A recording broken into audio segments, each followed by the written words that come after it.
बिस्मिल्लाहिर्रहमानिर्रहीम। 15 रजब मुरज्जब का ख़ास और बड़ा मशहूर अमल। 15 रजब मुरज्जब को एक ख़ास अमल किया जाता है जिसे कुंडों की नियाज़ कहा जाता है। ये कुंडों की नियाज़ क्या है, इसे कुंडे क्यों कहा जाता है, क्या ये जायज़ है या नाजायज़ है, इसके अंदर कौन कौन सी ऐसी गलतियाँ की जाती हैं कि जिनसे गुनाह का ख़तरा भी हो सकता है और इसमें एहतियातें क्या क्या करनी चाहिए, ये थोड़ी सी गुफ्तगू हम करेंगे। सबसे पहले तो ये ज़हन में रखिए कि कुंडों की नियाज़ क्या है। अगर किसी आम जगह पर फातिहा कहनी हो तो उसे फातिहा से ताबीर कर दिया जाता है, जैसे किसी मरहूम की फातिहा करनी है। और जब किसी ख़ास बड़े बंदे को इसाले सवाब करना हो तो उसे नियाज़ कह दिया जाता है। और कुंडों की नियाज़ कहने का मकसद ये होता है कि जिस दौर में ये काम शुरू हुआ बर सग़ीर पाको हिंद में, उस वक़्त मिट्टी के बर्तनों में जिसे कुंडे कहा जाता था, उस कुंडे के अंदर जो है इसको बनाया गया और फिर इसको तकसीम कर दिया गया, तो उस वजह से ये मशहूर हो गया कुंडे की नियाज़।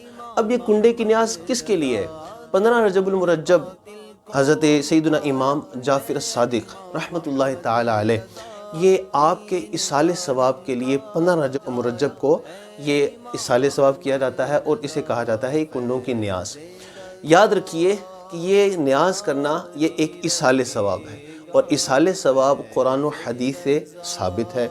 जिस तरह कुर्बानी करते हैं और कुर्बानी करते वक्त किसी भी जानवर को हम ये कह देते हैं कि ये जो कुर्बानी है ये मेरे नाम की है, मगर इसका मतलब हरगिज़ ये नहीं होता कि हम उसको तकबीर पढ़ते वक्त अपना नाम लेते हैं। मकसद असल में ये होता है कि इस कुर्बानी को मैं अपनी तरफ से अल्लाह के हुजूर पेश कर रहा हूँ, इसलिए अपनी तरफ मंसूब कर लिया जाता है। इसको कोई भी बुरा नहीं कहता, गलत नहीं करता, बल्कि ज़रूरी है एक किस्म का, आपको निस्बत देनी पड़ेगी वहाँ पर।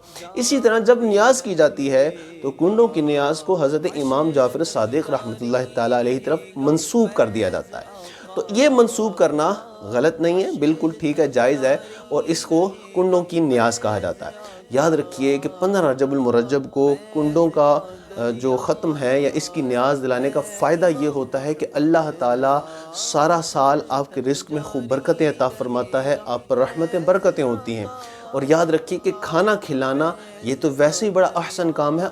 इसके बाद ये ज़हन में रहे कि कुंडों का ख़त्म दिलाते वक्त जो क़ुयूदात लगाई जाती हैं, जैसे ये खाना सिर्फ़ मिट्टी के बर्तन में ही पकाया जाता है, या सिर्फ़ खीर पूरी ही नियाज़ के अंदर की जाएगी और कोई नहीं की जाएगी, या एक मखसूस अमल में ही एक वक्त में ही किया जा सकता है, या इसको मखसूस जगह पर अंदर बैठ के खाना है, बाहर नहीं खिलाना, बाहर लेकर नहीं जा सकते। ये जितनी क़ुयूदात हम लगाएंगे ये सब की सब अपनी तरफ से लगा रहे हैं। और अगर इस चीज़ को हम लाजिम और ज़रूरी कर रहे हैं कि ये नियाज़ इस तरह दिलानी है, ये लाजिम है, ज़रूरी है, तो ये इंतहाई गलत बात है, ये इस तरह नहीं करना चाहिए।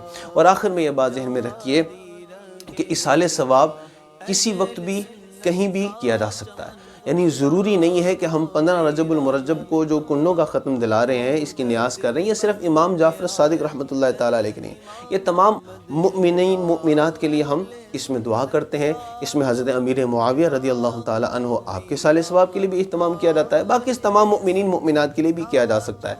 तो हासिल कलाम लुब्बे लुबाब ये है कि 15 रजबुल मुरज्जब को हज़रत सैयदना इमाम जाफ़र सादिक रहमतुल्लाहि ताला अलैह आपके इसाले सवाब के लिए एक नियाज़ का, एक ख़त्म का बंदोबस्त किया जाता है, जिसे कुंडों की नियाज़ से ताबीर किया जाता है। और ये जायज़ है इसाले सवाब करना, और इसकी बड़ी रहमतें हैं, बड़ी बरकतें हैं। अल्लाह ताला हम सबको ये रहमतें बरकतें लूटना नसीब फ़रमाए। आमीन बिजाहि नबी अमीन सल्लल्लाहु अलैहि वसल्लम।